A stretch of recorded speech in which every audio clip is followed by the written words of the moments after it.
Okay, hello everyone. I want to thank you for joining Parent and Family Services for our Tiger Talk today. We have an exciting guest with us and some exciting new things happening on the horizon, and we wanted you all to know about those things.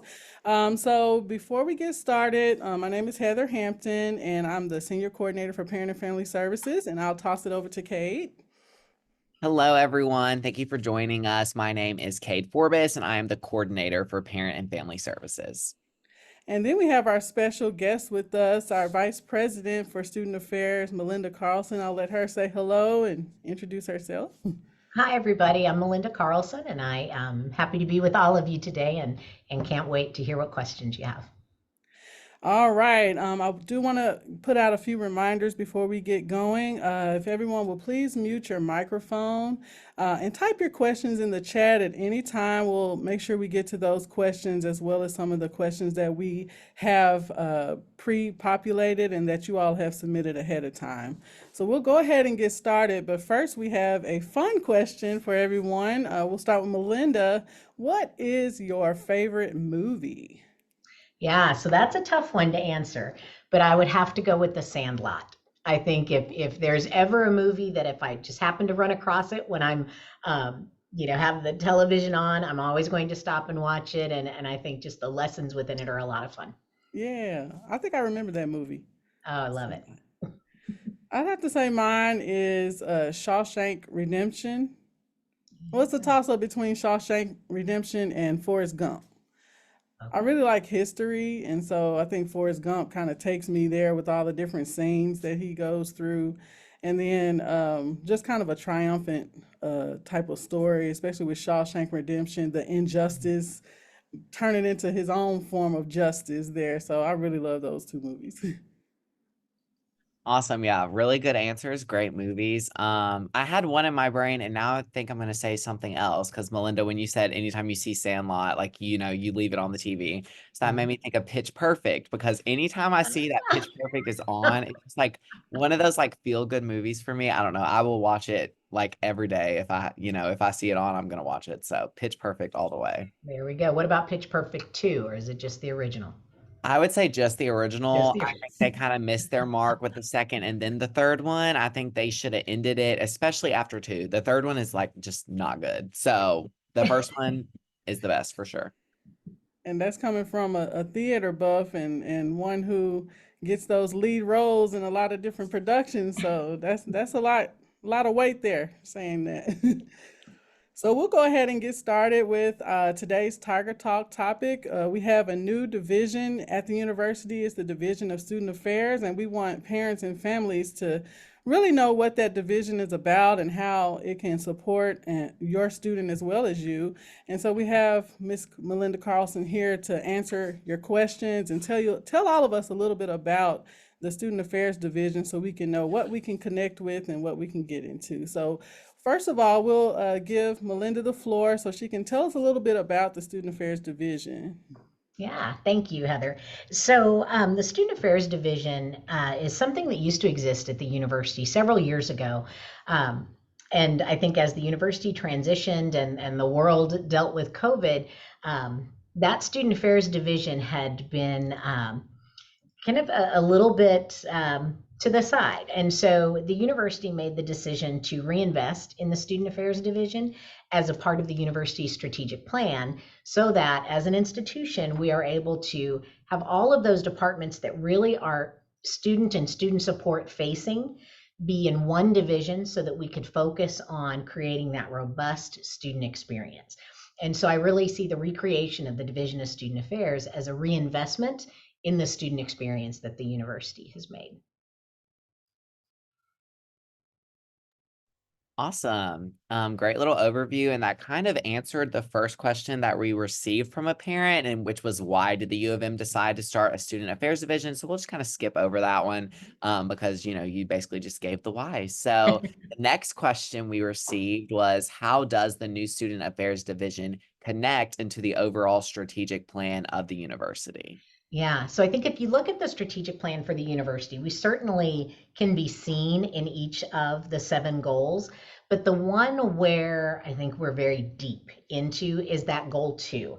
And that's creating opportunities to succeed. And it also talks about fostering an exciting and all-encompassing student experience. And so when you think about the new strategic plan, the Division of Student Affairs really is going to be focused on that goal too, where we're creating that robust and exciting student experience where each student can thrive on our campus. That's good, that we're connected to the strategic plan in such a big way. So what are the major departments that are in the Student Affairs Division? Yeah, no, thank you. So there's 12 distinct departments in the division. And so I still write them down for fear of ever forgetting someone, right? So we have the Dean of Students Office, and that encompasses a lot of the student support functions. So whether a student is in need of emergency services, or they're a student of concern that has had some difficulties, or they maybe need services in the food pantry, or just are having general challenges, you hear the train, are having general challenges just navigating the university. The Dean of Students is a really great place for that. And then we also have Student Health Center, Student Counseling Center. So both of those are services for students where they can receive the care and the counseling that they need. The Career Center, and that's something that first year students from first year through graduate students take advantage of that, and even alumni take advantage of our Career Center to help folks find internships and employment after graduation, or even summer employment and placement. Multicultural Affairs, where a lot of our groups that are affinity based are located, so students that would like to be involved in that way. The Office of Student Accountability, and that really focuses on the University of Memphis Code of Conduct. So what are those expectations of being a student? Student Leadership and Involvement, where a lot of the engagement and student leadership and student organizations live. We have Veteran and Military Student Services. So for folks that are either veterans themselves or are using any type of military benefit to attend college, that's an area that works with them. Housing and Residence Life, so anybody that lives on campus. University Dining, so our U of M dining program, as well as catering. University Bookstores, Conference and Event Services in the University Center, Center for Service Learning and Volunteerism, and the fabulous Parent and Family Services to round it all out. So those are the areas that encompass student affairs. So it's a broad group of folks that really do contribute to that robust and exciting student experience. Awesome. I don't think I even realized how many of us were under this division, so that was good to know. So our next question focuses on, or this parent asked, what will the new division focus on for the remainder of this academic year? And then what goals does it have for like years in the future? Yeah. So as part of the strategic plan, right? So there's a larger university strategic plan, and we have spent a lot of time as a division identifying what our strategic plan will be. So the division was stood up in January, so it's been a short 3 months, right, so far. But what we have been spending a lot of time on really getting to know each other, right? I think that has been important, as well as setting that course and setting that vision of how we are going to engage with students. What is that expectation that students should be able to have of us when they are on campus and are engaged with the university? And so we have talked a lot about how we create a sense of connection, right? How we connect students to each other, connect students to resources on campus, off campus, connect students to employment, all of those types of things, as well as what do we do to create that sense of belonging on campus. We know that students will succeed if they feel like they belong and that they matter. And so we really do see it as our responsibility to create that sense of belonging. And then we want to give students an opportunity to develop, right? To learn and to grow. All of that leading to that thriving experience so that students, the whole student, right? The whole person can succeed while they're here academically, socially, and in all areas. I'm so glad you said that, because a lot of times you think, oh, my student is going to college. I want them to make Mhm. good grades. I want them to do this in the classroom. But there's so much more learning that happens outside of the classroom. And so I think student affairs is a big, big part of that, and making those connections and belonging. All of that goes into play. So I appreciate you sharing those goals. What can we expect from you as the vice president of this new wonderful student affairs division? Yeah, so to be visible and to be connected, right? So it has been my goal, and actually today, this evening, I'm meeting with 3 different student organizations where I really want our student body to know that I'm accessible and that they can come and see me, right? That transparency as well, letting them know that any of the challenges that we're facing, how they can be a part of solving those challenges, but really being, I think, available and accessible and listening and doing something about what I'm being told, right?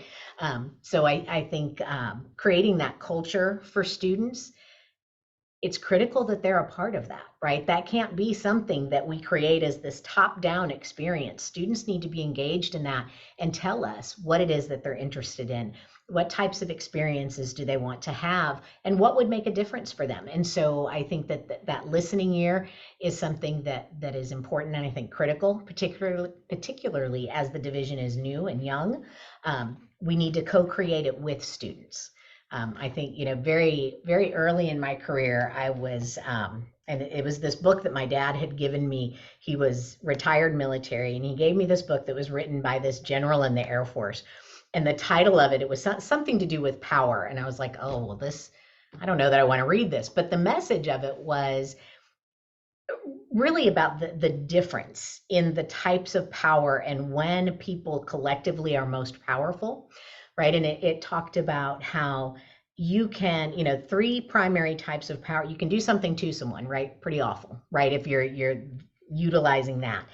And then the second is doing something for someone, right? That sure, maybe there's a little bit more power in that, and that servant type of thing can happen, but that folks are the most powerful when you're doing something with someone.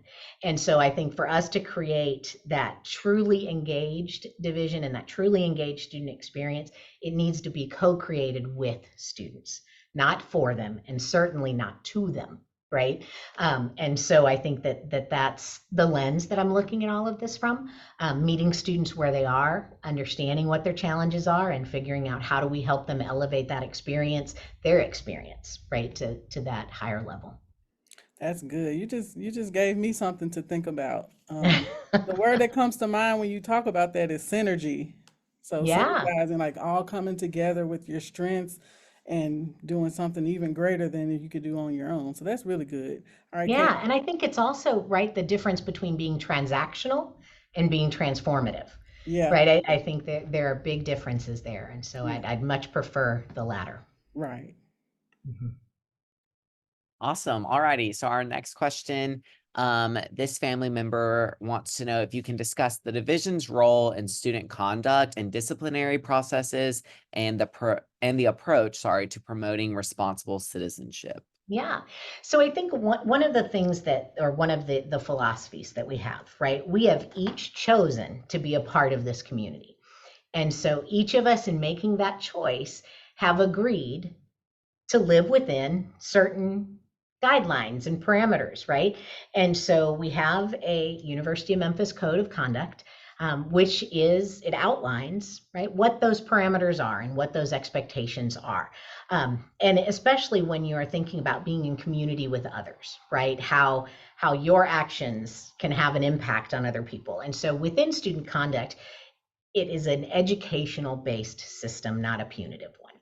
Right. So when we are thinking about it, and I think some folks might be familiar with kind of that concept of restorative justice, right? That it is not, and I'm going to use an example in the residence halls, right? So there are certain times of the day where we ask people to keep noise to a respectful level, right? Because your right to play your music super, super loud ends where your neighbor's right to study begins, right? And so let's say someone doesn't do a good job with that. The conversation with them really is going to be about how do you repair harm that you did to your neighbor, not about here's what you must do because you broke a rule. And I think that there's a big difference there in terms of, again, speaking to folks being engaged in their own community, right? So thinking about educationally, okay, me violating kind of this compact that I have with others at the university. If I violated that, how do I repair that harm and how do I learn from this, instead of it being about how, what do I have to do because I did that so that I can check a box and move on. right? So we really want folks to come from that place of education, come from that place of understanding how their actions impact other folks, and caring about each other and the community so that they have a desire to make that right. That's good. You mentioned students being in community with other Mhm. students. And so this next question kind of goes along with that. How can student affairs support my student with getting involved in clubs? And you talk about Yeah. community. Yeah. So if a student were to come to me and say, "Hey, I want to be involved," or if a student comes to a parent and says, "Hey, I don't know how to get involved," there are a couple things that I would recommend. So first of all, if they're new students, and they're coming to campus, getting involved in weeks of welcome, and then even our returning students that are here, there will be involvement fairs going on in the fall, which all of those recognized student organizations will set up in usually the ballroom, and you can go and learn about all of the different recognized student organizations, and the number of recognized student organizations that we have fluctuates somewhere, I think, between like 280 to 320. So we're usually somewhere in there. And so there is an organization really for everyone. And if there is not an organization that a student is looking for, we also have staff members in student leadership and involvement that can help students create their organization and what that might look like. So I would say to work with the Student Leadership and Involvement Office to see ways that you can get involved. Asking other folks on campus is always good. Other students on campus is another way to get involved. And then I would encourage every student, and families can do this too, to download the Tiger Zone mobile app, because that is an app that has all of the events that are happening on campus listed within it. All of the events, particularly those through recognized student organizations, but it also has things from different departments and different schools and colleges that might be listed in there. And so that's another way to get involved. And that involvement can take the shape of organizations, right, that are focused on particular subjects, right? So there might be organizations that are tied to schools and colleges, and then there's different organizations like fraternities and sororities. There's honor societies. There's philanthropy that you can be involved in, as well as service. So there is an infinite number of opportunities. It's just finding them and finding the one that resonates and trying it out. And if that one doesn't work out, then try another one. And so I think that exploring all of that can be a lot of fun for a student. For sure. I can definitely say that I would not be the person that I am today if I would not have been as involved as I was throughout my collegiate journey. Especially at the U of M, I feel like you definitely get out of it what you put into it. So, the more you put into it with different organizations, whatever that may be. And there's, like you were saying, there's so much to do here and like different things that you can be involved in that you would never even think might be a club. You might be like, oh, I'm the only one that likes that. You'd be shocked. We might have That's an exactly organization right. already for that. So, but Uh, even if not, like you said, you can always work with SLI and, create your own student org. So yeah, well, all and do good you think stuff. too, Kate, and from your experience, both you and Heather, I think a lot of students also might need student employment when they're here. And I think another kind of gateway to being involved is by having that student employment on campus. There are so many jobs for students that are on campus, and that keeps you here, right? And so you don't have that travel time to and from a job that may be further away off campus. And I think that helps with involvement as well. So when you think about dining hires so many students. I think over 50% of the folks that are here on campus working in campus dining and catering are our students. Housing and residence life. Every department on campus has student workers. And so if there are students that want to be involved and they also want to have employment while they're going to school, I would say look at campus positions. Because I think that the connections you make with faculty and staff when you work on campus, as well as the time that you may free up for other involvement is absolutely worth it. And I totally agree with that. I was thinking back to my own experience, being very shy and joining student organizations like Black Scholars Unlimited, joining the gospel choir and being in the marching band. I was able to learn not just, how to do things that you do in those organizations, Yeah. but I was able to run for certain offices like secretary or treasurer or even the president. And those came with a lot of different tasks and planning. And so what you're getting is not just the connection with other students and the activities, but you're also building life skills and career skills that you can use on your resume. So I want students to know and families to know, as your student gets involved, they're building themselves up so that they can have those skills, how to work in groups, how to plan things, how to stay organized or learn how to be organized. Those things translate to career paths and job skills too. So it's very important to get involved.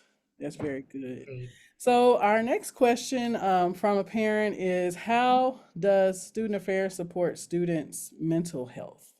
That's Yeah. a good So I think there's formal and informal ways, right, that we do this. So when you think about some very formal ways around students' mental health, the Counseling Center. So the Student Counseling Center offers preventative education, right? Like so think how to keep from getting so stressed out, which I think I need to take more advantage of. But there's a lot of education that happens from the counseling center, as well as individual counseling appointments for folks. So if there are students that have relationships and established relationships with counselors at home, um, of course, keep whatever relationships you need and what you're comfortable with, but we also have that available here to students as well. And so I think that is critical. Through that student involvement, some of the other informal ways really are those relationships with other students and with advisors, where I think advisors for different student organizations or even academic advisors in some cases become that sounding board and that person to talk to when things might be getting a little tough, that can help you with some strategies and things you can try to get back on track or feel a little bit more maybe in control of all of the things that are on your plate. And so I think through some prevention education, through all of the different programming opportunities through the counseling center, the formal counseling sessions and group sessions that we offer through the counseling center, as well as just the relationships that you form by being involved in student affairs, I think really does contribute to that mental health and that sense of well-being for students. So I think that's critical, both, and we contribute to that both in formal and some informal ways. For sure. I cannot harp on the relationship thing enough. Yeah. Once again, going back to involvement, as we, keep kind of saying, but that is like such a vital part of your collegiate journey, especially at the U of M, like we said. So, make those relationships with your advisor. Maybe your advisor will end up being your professor in a later, in a later year. Anything like that, that could give you, a little help here and there. Never hurts to make that relationship with a staff member. So. Alrighty, our next question. What services do you provide to assist students with needs other than events and involvement? Yeah, no, that's a really good question. So there's a handful. So I have had a college student. They are now grown and flown and doing all of the fun and successful things. And I think about even their own journey and what my journey was as a parent and the kinds of things that were really important to me. And I'm happy for what we do offer, right, to students in that regard. So I do think that every student that attends college needs a person on campus, right? Like someone that they can go to for things.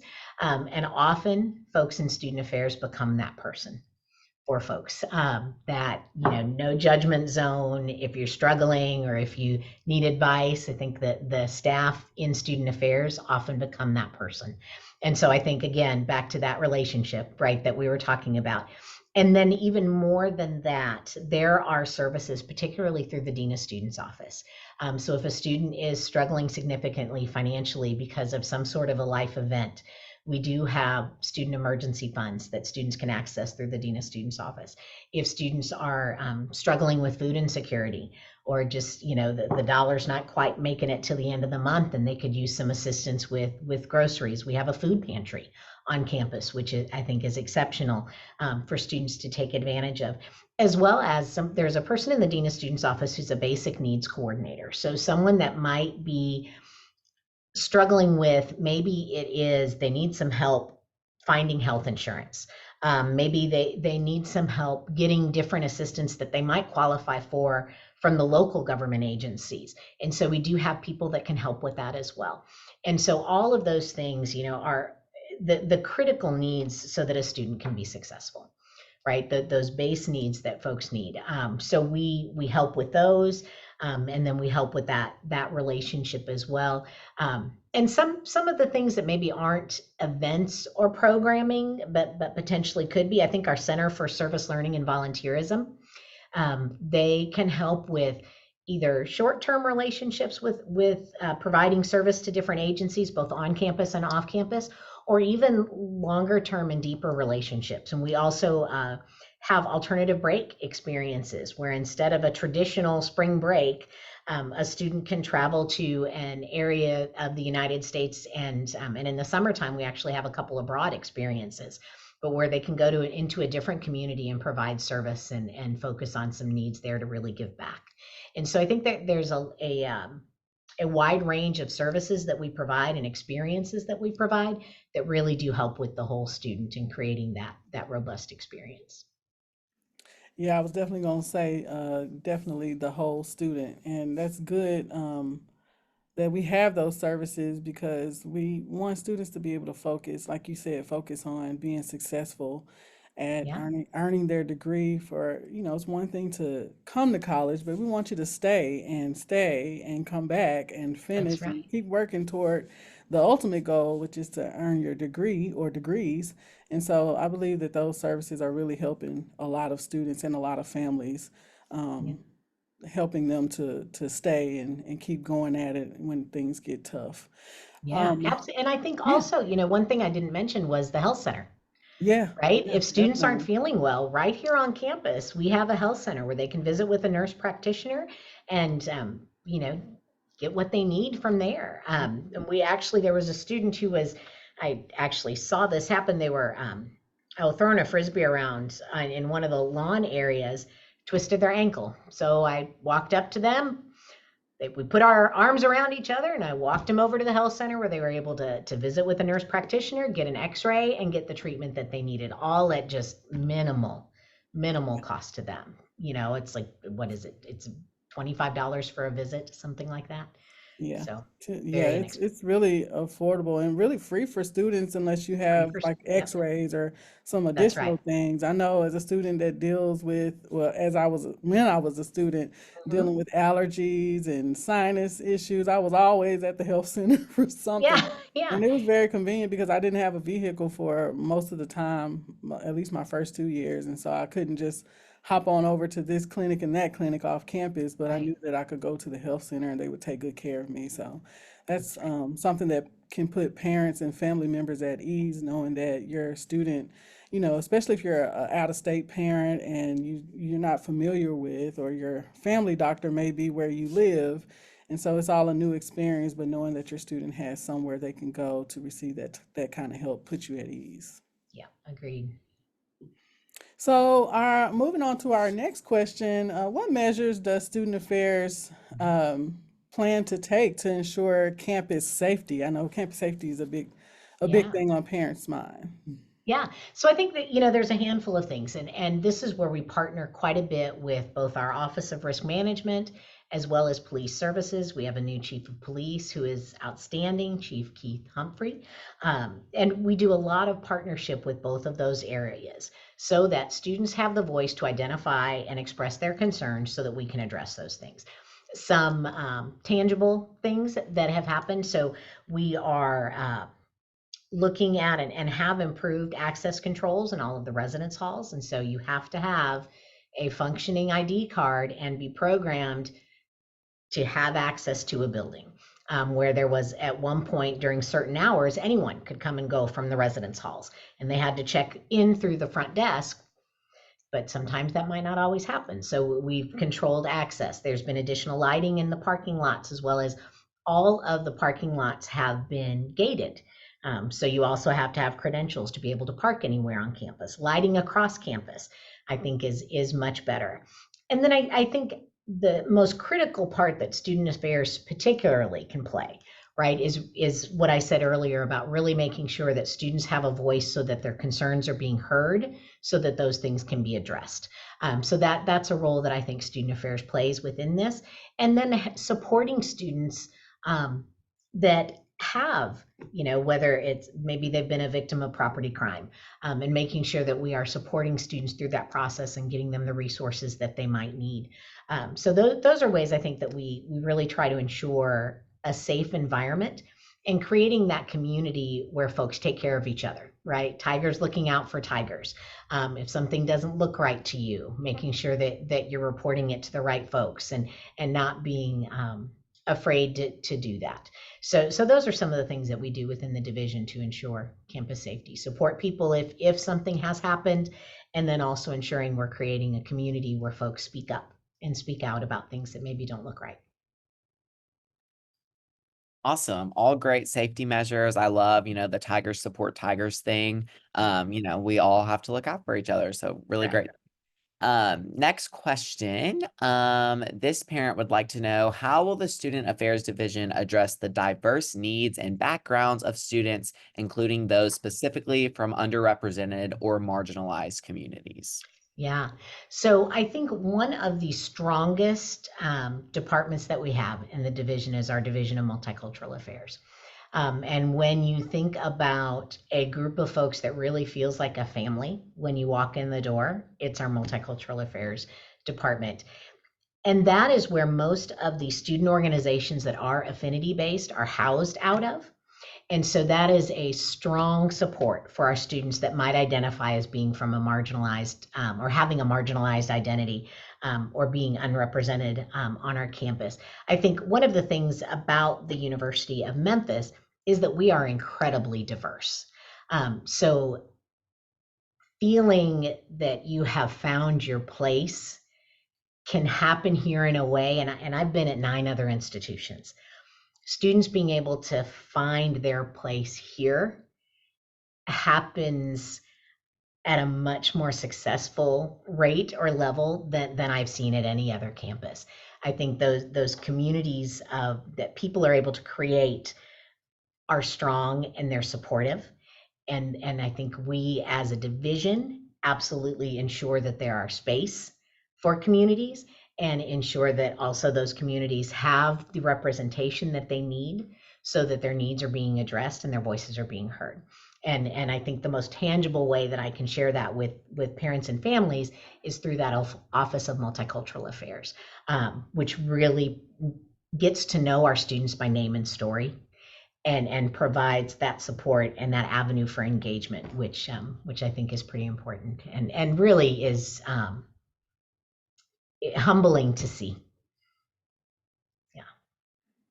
That's really, really good. So parents and families, as you listen to this, just know that there's so much support that's happening for your student.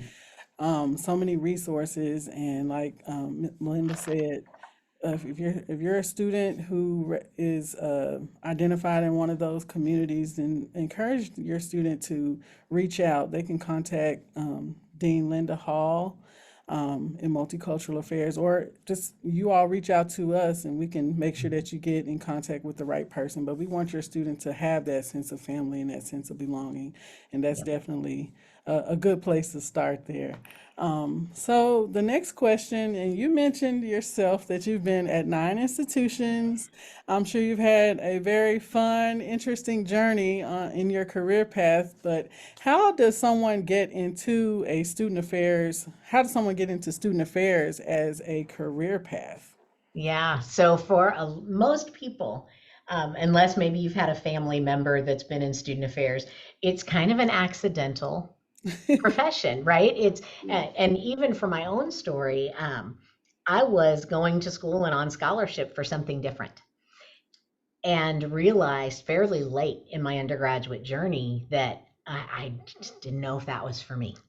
And talked to those folks that were my folks, right? It was my advisors for different organizations that I was involved in, and they said, you don't realize it, but you're doing this work every day.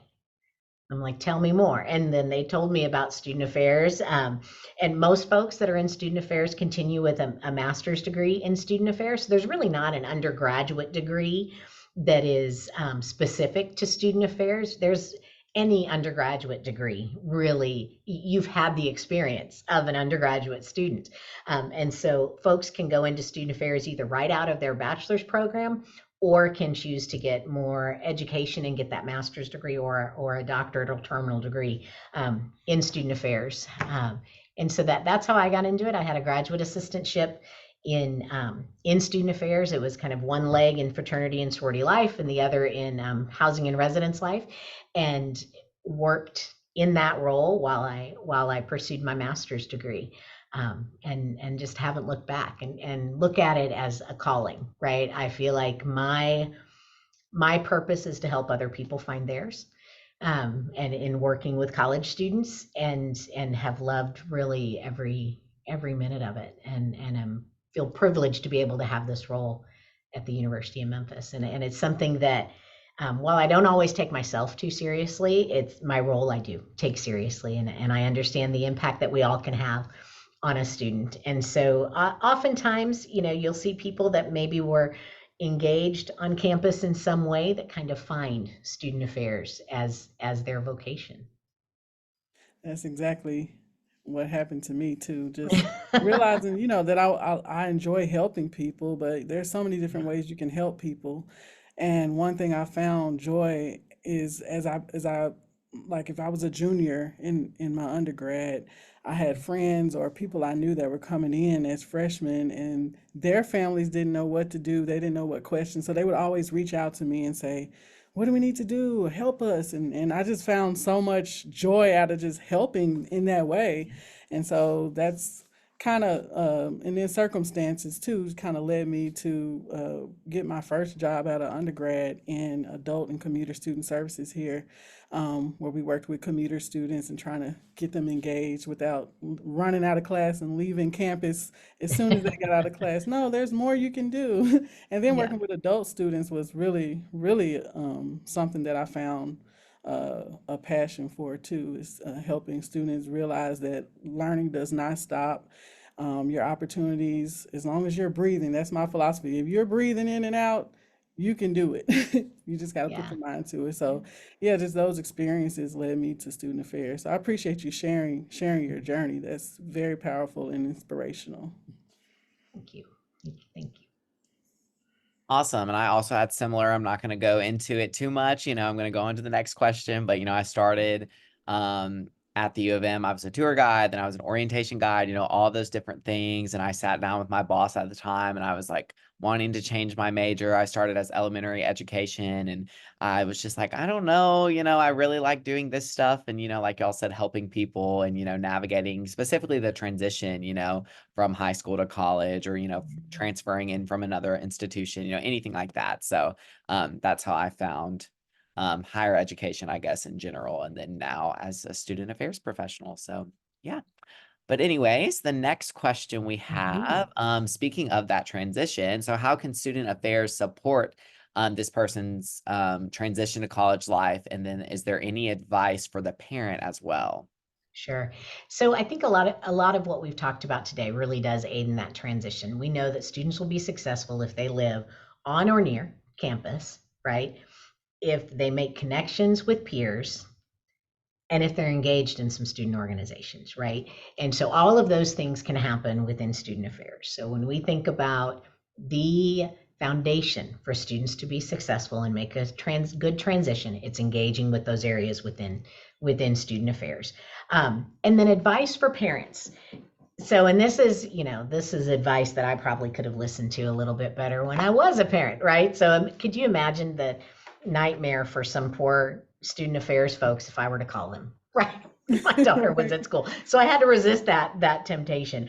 But I really do think that any advice for parents, I mean, parents know their students best, right? So I think how you help them manage and navigate that transition is going to be unique, but I do think there are some things that are fairly universal, right? Asking questions. When someone says, "Oh, my roommate is horrible." Okay, well, tell me more about that, right? Because there's always going to be two different sides. And while they need parent support more than anything, right, they need you to be on their side, getting them to open up and understand maybe how are they contributing to the relationship with the roommate, right? Or what are things that they can do differently? So I think asking those questions, asking questions when you have your, touching base with them, I think that's another thing. Um, an expectation that a parent might have of their college student is that they're going to talk with them as much as they do when the college student is living at home. And that's just not going to be the case. So set up times, right? Like, do you guys have a regular check-in Wednesdays at 7? Maybe that's what works best. And then when you get on the phone with them, have things to ask about. Last time we talked, you were struggling in that engineering class. How's that going? Have you visited the faculty member yet? So I think helping them understand how truly empowered they really are to solve any issues that they have going on, to create that experience for them. I think those are the critical things that a parent can do, right? And I think that comes from asking the right questions, and really having expectations around that from the beginning. And again, each parent knows their student best and can figure out um, how to best navigate that transition. But I think giving them space to figure it out is critical. That is some excellent, excellent advice. So parents, take heed, ask those questions, like Melinda said, ask those questions, and uh, it opens the door for you to communicate and your students to communicate back versus just talking at them all the time too. We try to Yeah. tell parents not to talk at students, but open the floor where there's back and forth there, and you'll Yeah. learn a lot about your student and the growth that they're experiencing. We have one more question here, and I do want to remind families, if you have a question that hasn't been asked and you want to go ahead and put that in the chat, you can do that now. We'll make sure we ask that question as well. But our last question that we have, is there any support that families can provide for the new division? Yeah, so I think the best way in general is for families to get involved with parent and family services, right? And that's going to be the best avenue in terms of how to support the division, and in turn, right, how to best support your student. So I think getting involved with Heather and with Cade and figuring out what that engagement can look like for you. And I think too, just remembering that we all have the same goal, right? We all want your student to be wildly successful. And I think if we remember that, we can work through any challenge that somebody might be having.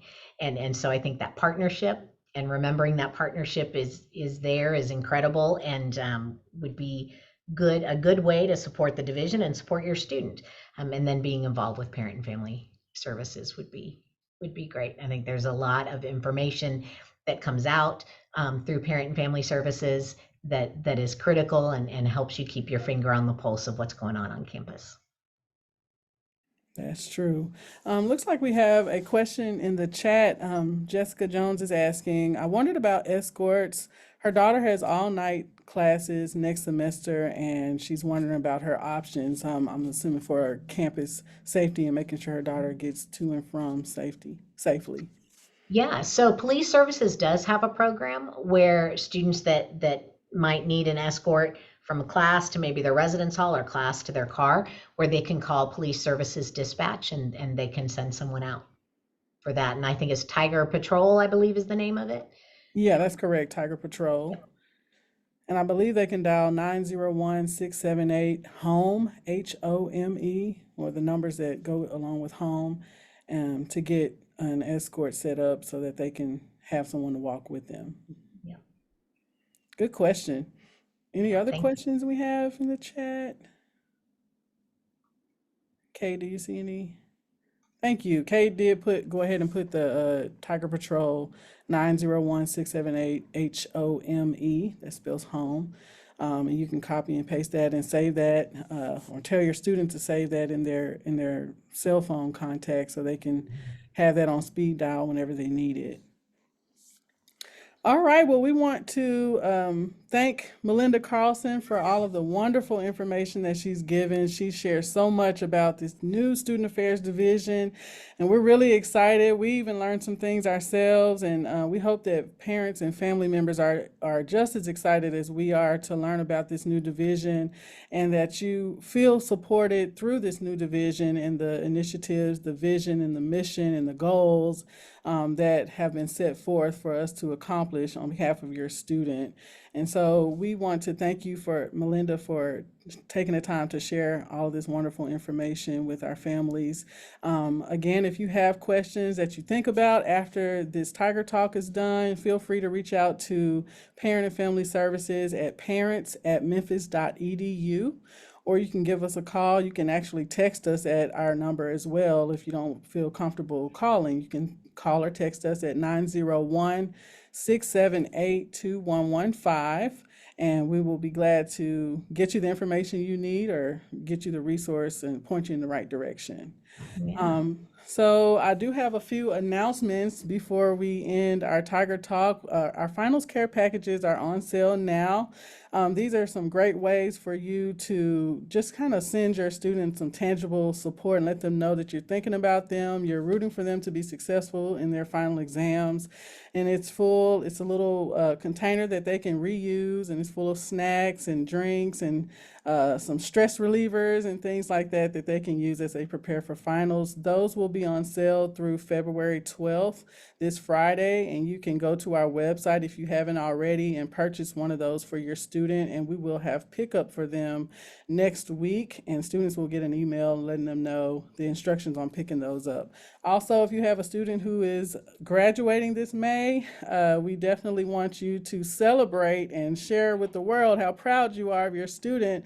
So we do have graduation yard signs that you can also purchase. They're $20, and those will be available for on our website as well, and you can pick those up or have your student pick them up when they get their cap and gown on May 2nd and 3rd in the University Center. So we wanted to let you know about those two things that are happening. Also, our next Tiger Talk topic is supporting your students' mental health. We kind of touched a little bit on mental health in this Tiger Talk, but we definitely want you to make plans, mark your calendars to attend our next Tiger Talk, and it'll be April 16th at 1 o'clock p.m. That's next Tuesday at 1 o'clock p.m., same place.